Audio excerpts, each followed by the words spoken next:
James Harper sat in his spacious office on the 26th floor of a corporate building in downtown Chicago. Floor-to-ceiling windows offered a view of the city, shimmering with lights in the evening haze. But he didn't notice it. Before him lay a report where everything looked perfect. Stable income, modest but steady growth, customer satisfaction at an acceptable level. But he knew the paper was lying.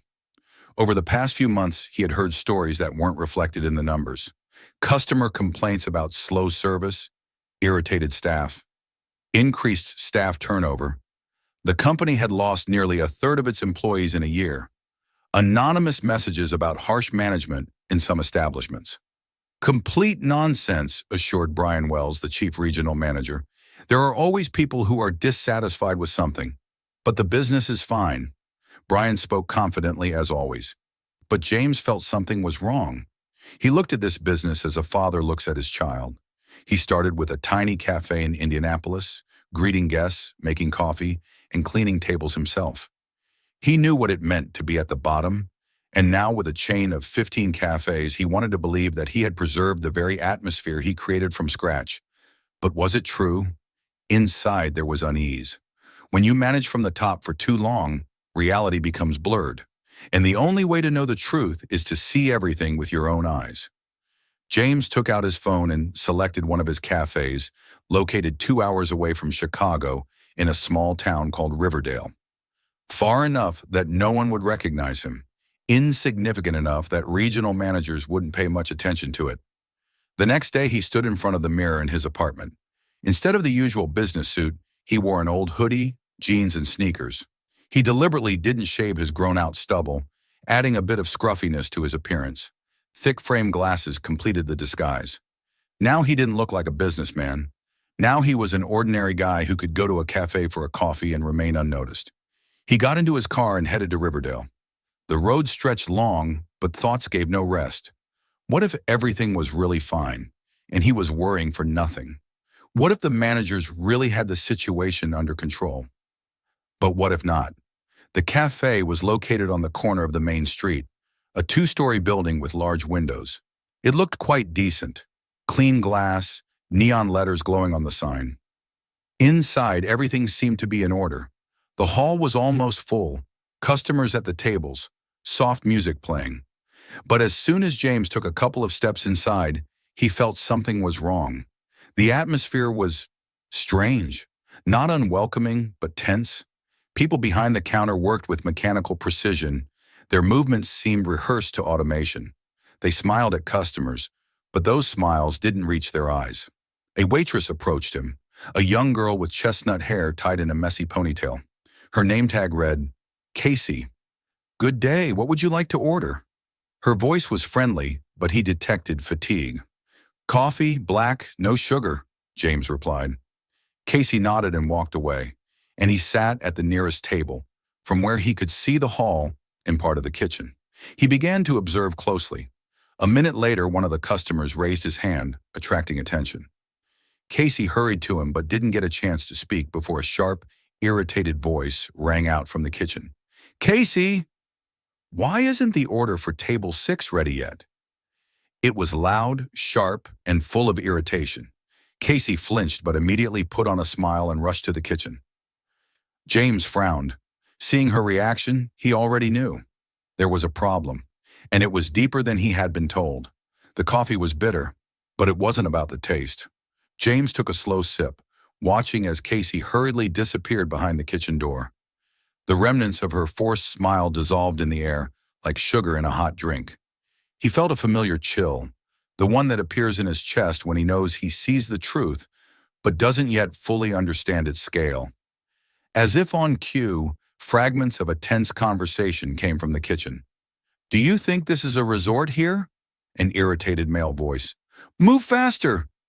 Or find yourself another place." Casey's response was inaudible. James gripped the paper cup tighter in his hand. A wave of tension swept through the hall.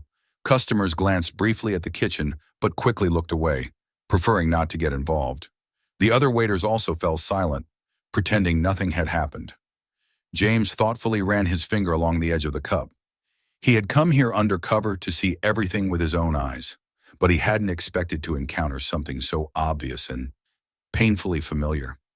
He knew too well what it was like to work under pressure. He forced himself to focus and carefully examine the hall. The furniture was in order, but in some places, the varnish had worn off. The lighting was dim. On the counter near the cash register stood a pitcher of water, but remnants of ice floated in it, as if it had been forgotten to be refreshed. The waiters moved quickly but with a certain wariness, as if afraid to make an extra move. Behind the counter, the barista wiped glasses with a bored look, but her gaze was fixed on the kitchen door. It was strange. James looked at the other customers.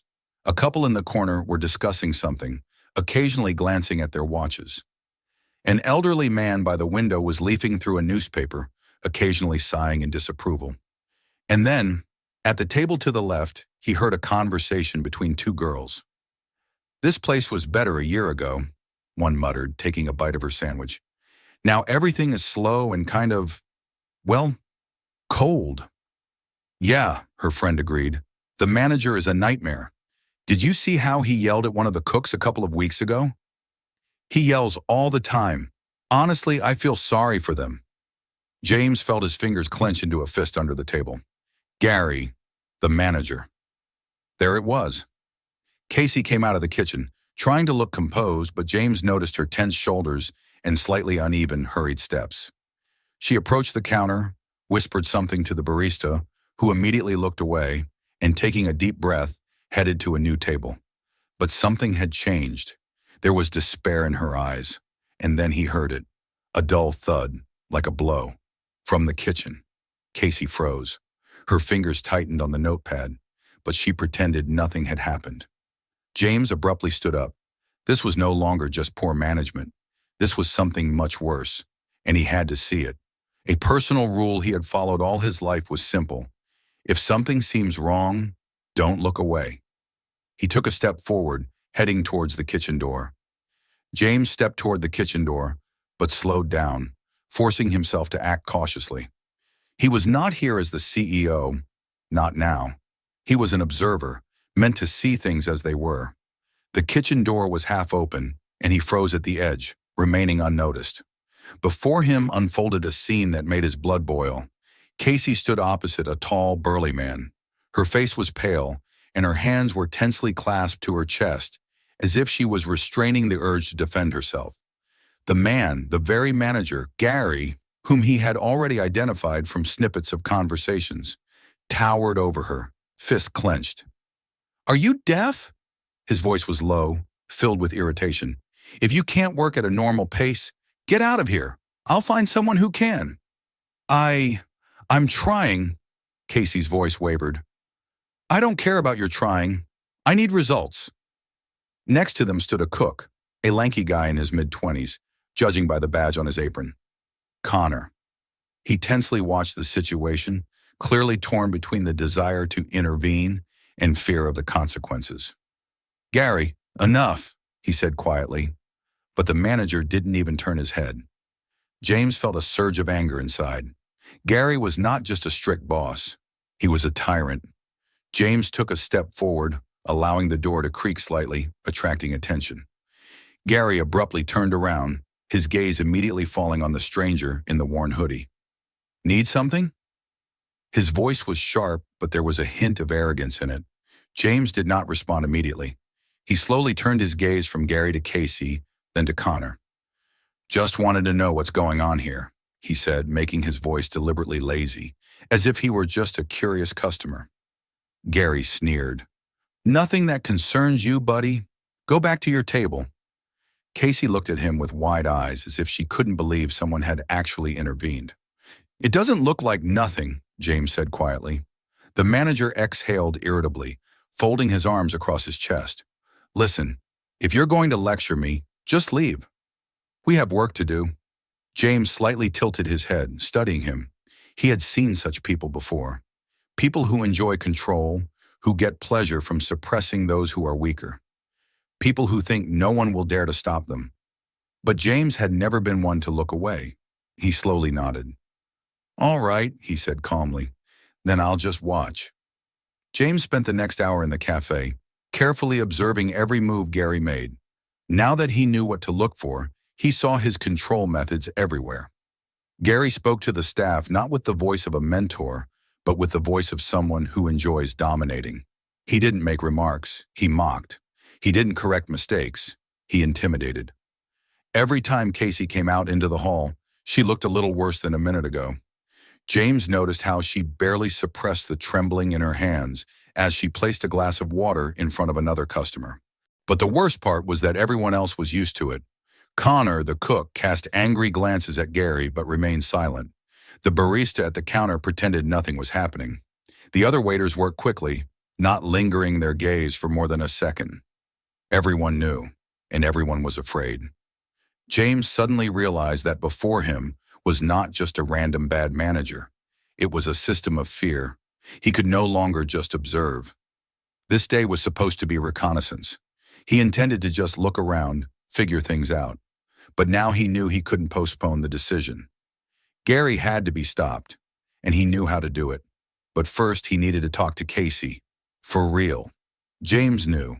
If he approached Casey right now, she would either clam up or get scared. People who are used to working under pressure rarely believe in help. They expect a catch. So he chose the moment.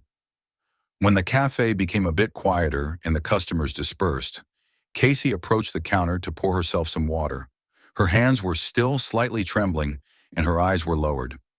James stood next to her, pretending to study the menu, and calmly spoke. "Have you been working here long?" She flinched as if she had forgotten he was there, but quickly regained her composure. "Half a year," she replied cautiously. "Do you like it?" She pursed her lips, clearly choosing her words. "It's a job, but not the best one," James gently noted. Casey looked at him sharply. "And why does it interest you?" James shrugged. "It just seems like it's not easy for you here." She remained silent, looking down at the glass of water. For a few seconds they stood in silence. Then she spoke, very quietly as if afraid someone would hear. "Everything here could be good. The customers are nice, the team is good, but..." She clenched the glass in her hands as if deciding, "Gary." She didn't say anything more, but that was enough. James saw how much she wanted to talk, but fear was stronger. He nodded.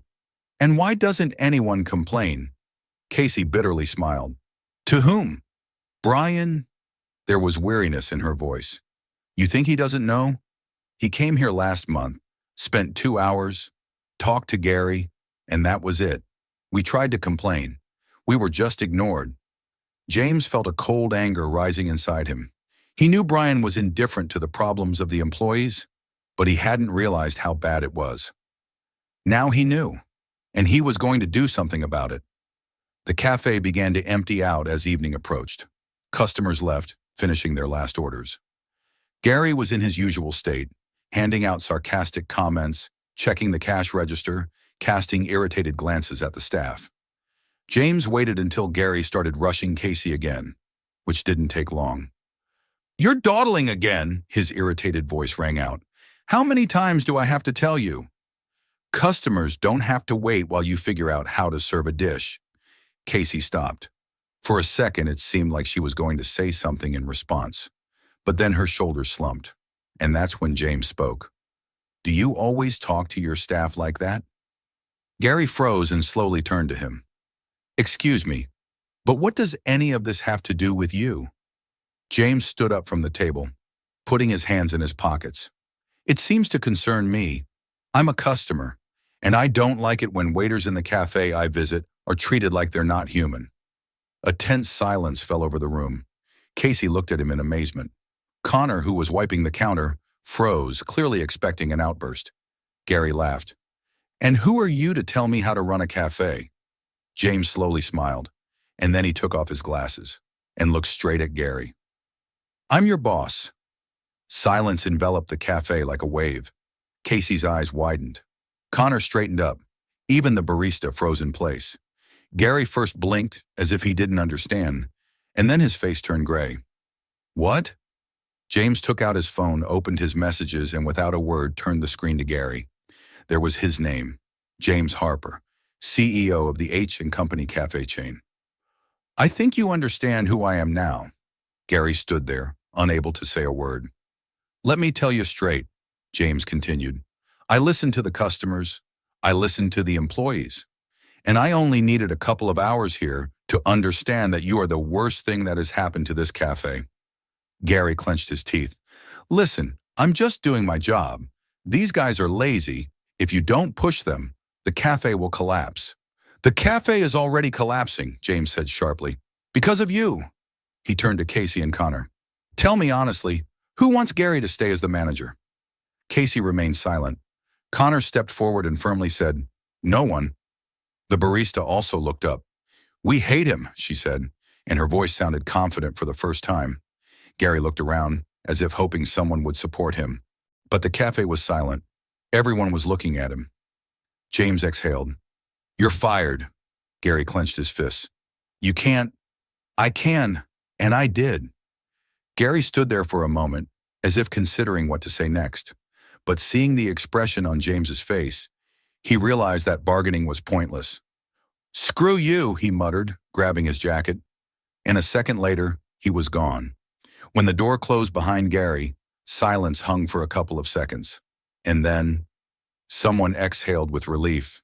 The barista hid her trembling hands behind the counter. Connor smiled as if a heavy burden had been lifted from his shoulders. Casey stood silently, still not believing what had happened. James turned to them. Now, he said, let's talk about how to fix everything. And for the first time in a long time, the cafe felt a little easier to breathe in. The cafe without Gary seemed different. Not in the sense that everything suddenly became perfect, but the air was no longer filled with fear. The tension that James had felt from the very beginning had disappeared, as if someone had opened a window in a stuffy room. But the work was just beginning. He sat down at a table and gestured for the staff to come over. Casey and Connor exchanged glances, then hesitantly approached. The barista also cautiously stepped out from behind the counter, clearly trying to understand what would happen now. All right, James began, crossing his arms on the table. Let's talk frankly. I want to know what's really going on here. For a while, no one dared to speak, and then Casey took a deep breath and blurted out, Everything is awful. James raised his eyebrows. In what way? In every way, Connor interjected, leaning against the counter. We're always short-staffed. People quit because they can't handle it. We work without days off. Overtime isn't paid. Gary could make someone stay for an extra shift, even if they had plans or family. The equipment breaks down, but no one fixes it, the barista added. Brian came, saw it, but did nothing. James silently listened. He already knew part of this, but now he was hearing it firsthand. He felt anger, not at these guys, but at Brian. Gary was a problem, but the real blame lay higher up. All right, he finally said. We'll deal with this. Casey looked at him skeptically. Excuse me, but what exactly does that mean? James smiled. It means I'll fix everything that's broken. He spent the next hour questioning the staff about everything. Conditions, pay, schedules. He found out who was willing to take on additional responsibilities and who was already at their limit. When he heard that Casey was working 16-hour shifts twice a week because there was no one to cover, he could barely contain his irritation. This will end, he said firmly. And how exactly? She asked quietly. James met her gaze. For starters, we'll hire new staff. She blinked, clearly not expecting such a simple but important thing. Really? Of course. How do you think things got so messed up here? Because there aren't enough people. Gary said that if we worked faster, we wouldn't need new staff. James smiled. Gary said a lot of nonsense. He took out his phone and sent a message to the HR department. Immediately start hiring for the Riverdale branch. At least 3 new employees. Then he turned to the barista. What about the equipment? The coffee machine sometimes leaks. The fridge in the kitchen is barely holding on. The ice maker hasn't worked for 2 months. James nodded and sent another message. Order new equipment for the cafe in Riverdale. I'll clarify the list later. Casey bit her lip. Are you serious? Why would I lie? She shook her head.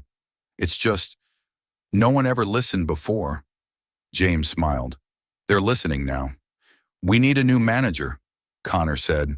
looking at him with a hint of caution. And not someone like Gary. Agreed, James nodded. But how will you find someone who won't turn out the same way? James thought for a moment. He couldn't just put anyone in charge. I'll find someone trustworthy, he replied. Casey looked down at the floor, then hesitantly said, Maybe Connor? Connor almost choked. What? Me? You know how the kitchen works, Casey shrugged. You understand the business better than anyone here. And you don't yell at people. James looked at him more closely. Could you handle it? Connor hesitated. I don't know, but if someone helped me, then here's what. I'll appoint you as the temporary manager while we find someone official. If you do well, the position is yours. Connor's eyes widened. Thank you. James nodded. And one more thing. He looked at Casey. You work too much. That's not normal. I'll raise your salary and reduce your hours. She froze. You? What? You heard everything, he smiled. She blinked, then smiled widely. Thank you. When James left the cafe that evening, he knew the work was just beginning, but he saw something new in the eyes of the staff. Hope, and he wasn't going to let them down. The cafe in Riverdale had changed. 2 weeks after Gary's dismissal and the initial changes, the atmosphere in the establishment was different. Not instantly, not overnight, but changes were happening. James saw it when he returned to the cafe as an ordinary customer. People no longer walked on eggshells. The barista at the counter smiled at customers genuinely, not mechanically. Connor, now in his new role as temporary manager, confidently assigned tasks. Casey, who used to look exhausted, now worked with a lightness she had never had before. He sat at the same table as the first day and observed. The work flowed smoothly. There were still rough edges and changes took time, but James knew they were on the right track. A few minutes later, Casey approached him, holding a tray with his favorite coffee. Your order, Mr. Harper, she smiled. Thank you, he smiled back, but I think you can call me James now. She nodded, but before leaving, she hesitated. Can I ask you something? Of course. She carefully placed the tray on the table and looked at him. Why did you do this? Why wasn't it all the same to you, like it was to everyone else? James paused for a moment, thinking. He remembered his early days in business, how he himself had worked as a waiter, catching himself with the same tired looks as hers, how he once wished someone would notice his struggle. He looked at her and replied simply, Because I know what it's like. Casey looked at him intently, then nodded. Thank you. She left, and as he took a sip of the hot coffee, he felt something he hadn't felt in a long time. Pride, but not for himself, for them. A month after those events, James officially appointed Connor as the manager. Casey received a raise and a stable schedule that allowed her to work without exhausting shifts. The cafe came to life. When customers began to notice the difference, they returned more often. The service became friendlier, the kitchen faster, and the staff happier. James kept an eye on the process, but now he knew he could leave the cafe in capable hands. He couldn't change the entire chain overnight, but he could start with one place and see where it led. When he walked out of the cafe doors that day for the last time, he knew his business was not just about food, money, and customers. It was about people, and he would never forget that again.